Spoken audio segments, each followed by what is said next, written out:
Hey everyone, welcome. This is Jared Walton with Tom's Hardware, and I'm testing Nvidia's uh, broadcast software, which last week got updated with the new feature called eye contact. It's in beta, so it doesn't always work right.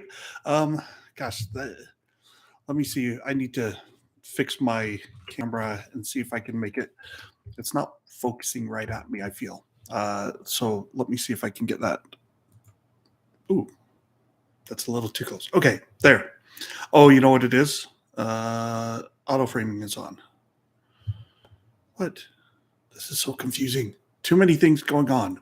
All right, well, I can't turn eye contact on and off. Oh, because I just started my Insta. So I've got the Insta 360 webcam. It's a 4K webcam, high-end stuff, and I still can't change my effects. Oh well, eye contact is active. So what you'll notice is my eyes seem to pop up and look at the camera. This is me looking directly at the camera normally, which probably is still AI enhanced. And then if I look over to the top left corner of my monitor, that's me staring at it. Then looking a little closer toward the camera, but I'm still to the side of it, and it's a little terrifying. And if I watch my video, it makes me laugh because all of a sudden my eyes will be like boing, and they get bigger and it doesn't quite look right. But it's kind of cool technology. Anyway, let's talk GPUs for just a little bit. Actually, let's talk about broadcast. So right now I've got my Yeti microphone, and Nvidia Broadcast has this noise cancellation, but it worked great for me initially, and then it started just clipping out all the time. Same microphone, same PC.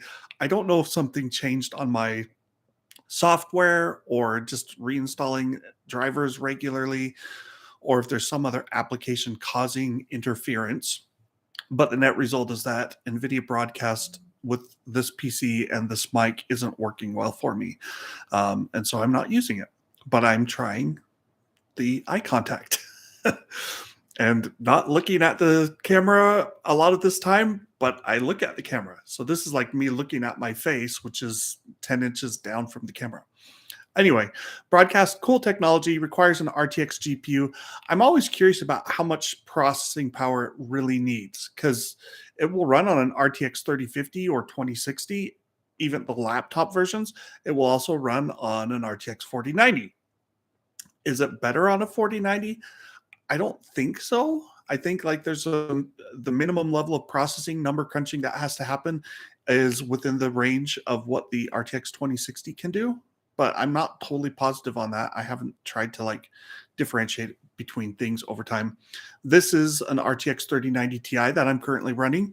So last generation's fastest GPU, which is now, I mean, it's kind of as fast as a 4070 Ti, faster in games by a little bit, slower in some workloads by a little bit, but it's not a 4090, but it's still plenty fast. Anyway, it's got hundreds of teraflops of AI tensor core driven compute processing available.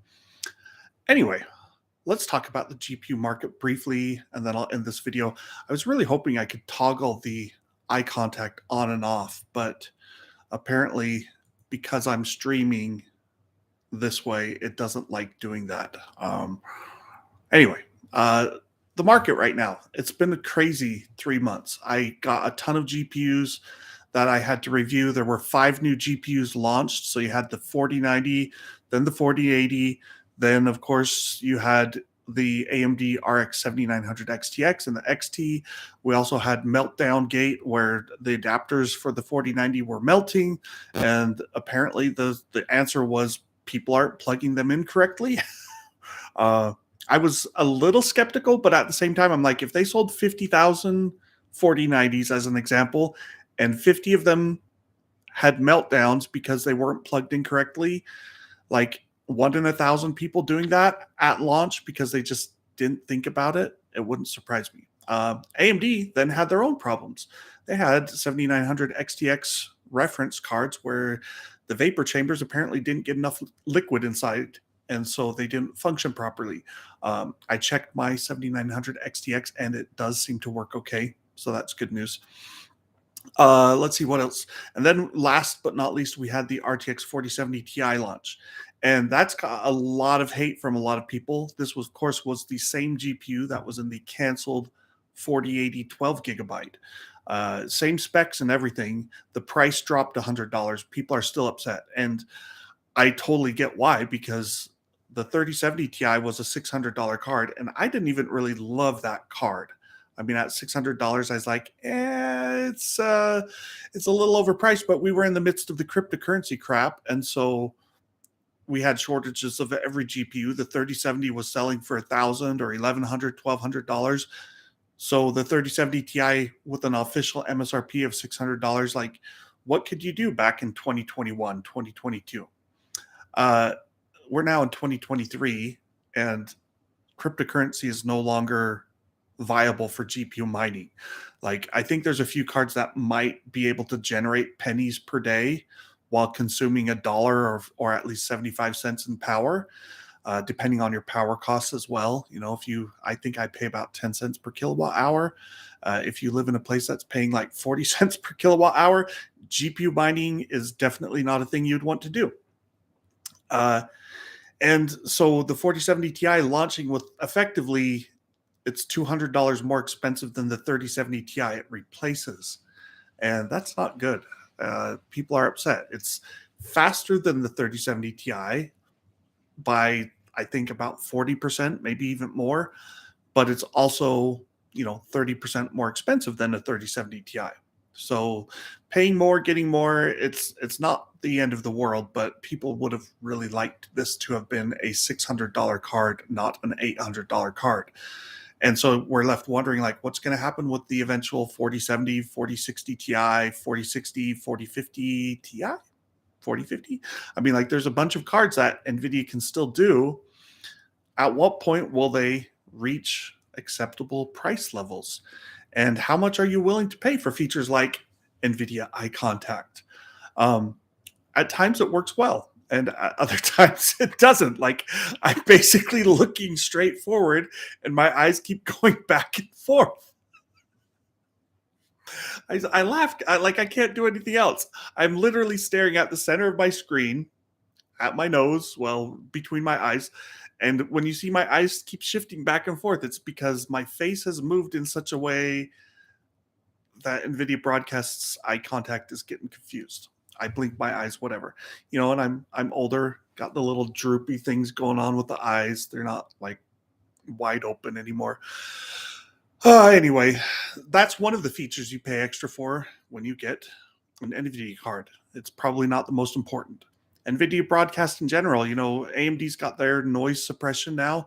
I need to test that and see how well it works, because I do know that, at least on this PC, broadcast noise cancellation is screwing up and causing clipping, so I turn it off.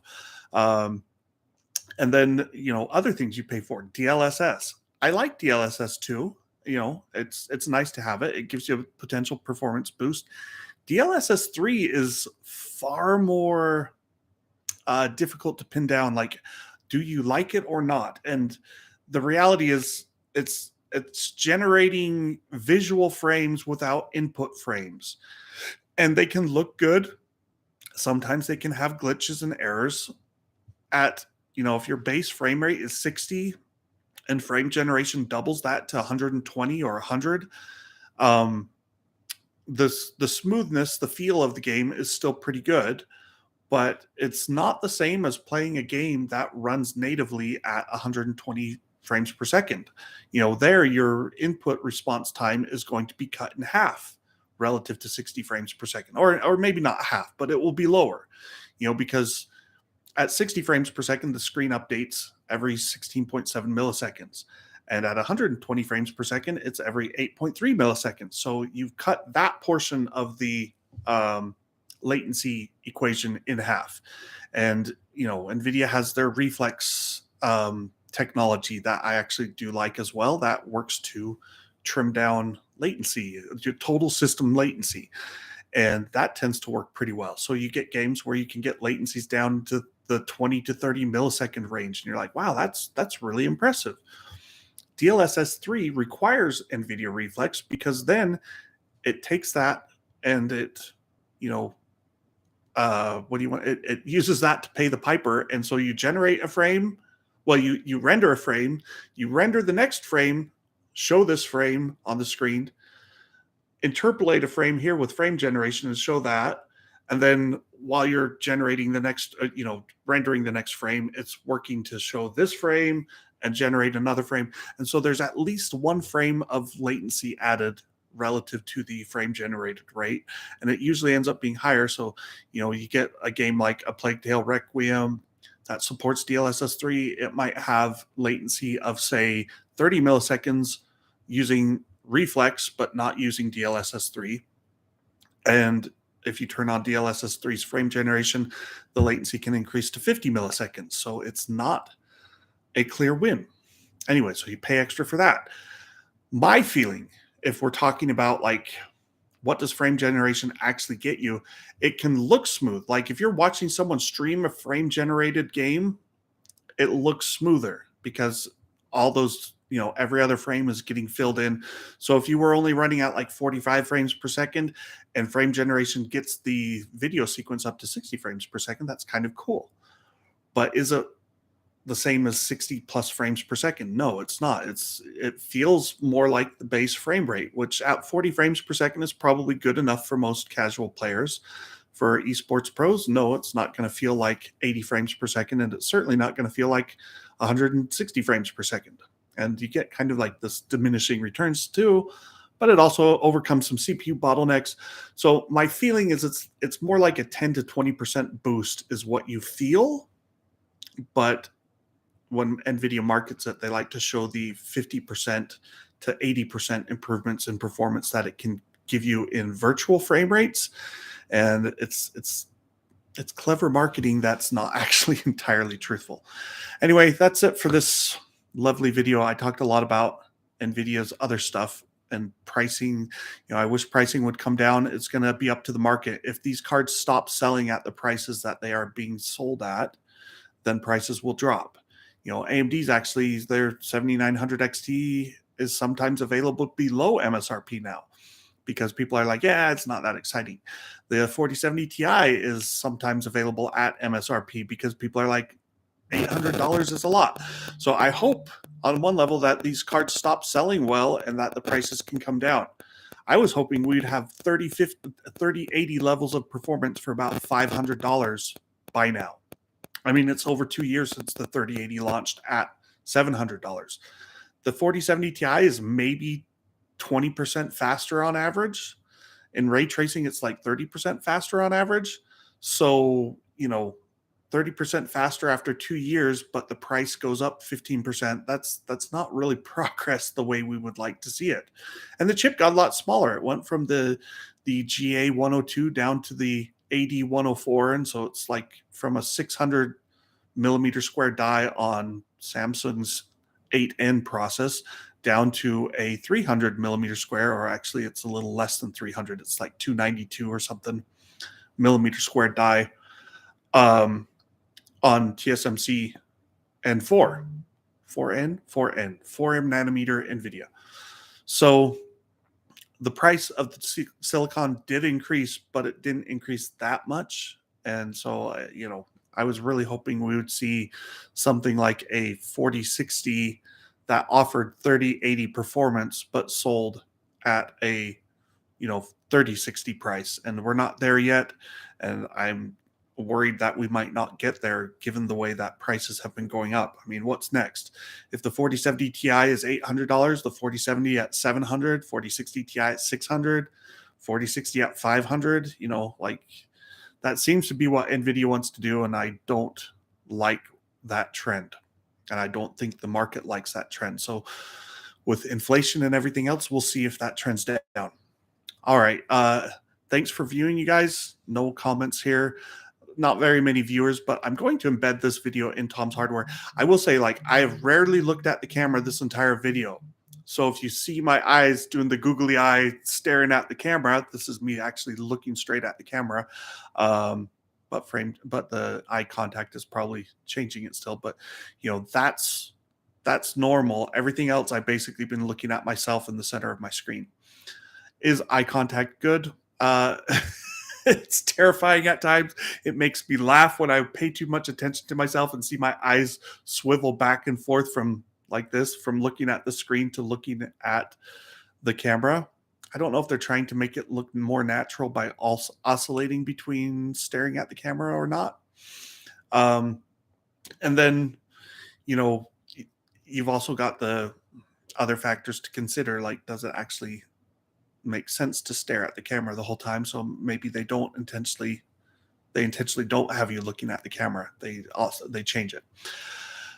We'll write an article about this. It's in beta for a reason. I mean, they've been talking about this. I want to say for over a year, and it's finally available to end users to try out. And the results aren't perfect yet, but like so many things with AI, they should get better over time. And while my eyes swivel back and forth. So I hope you got a laugh out of this. I'm not saying it's bad, Nvidia. I just kind of laugh because it's not perfect and it's definitely doing screwy things at times. But we'll see where it goes in the coming months and years. Thanks for watching, guys. This is Jared Walton from Tom's Hardware. Even on my own stream, I still work for Tom's Hardware. Take care.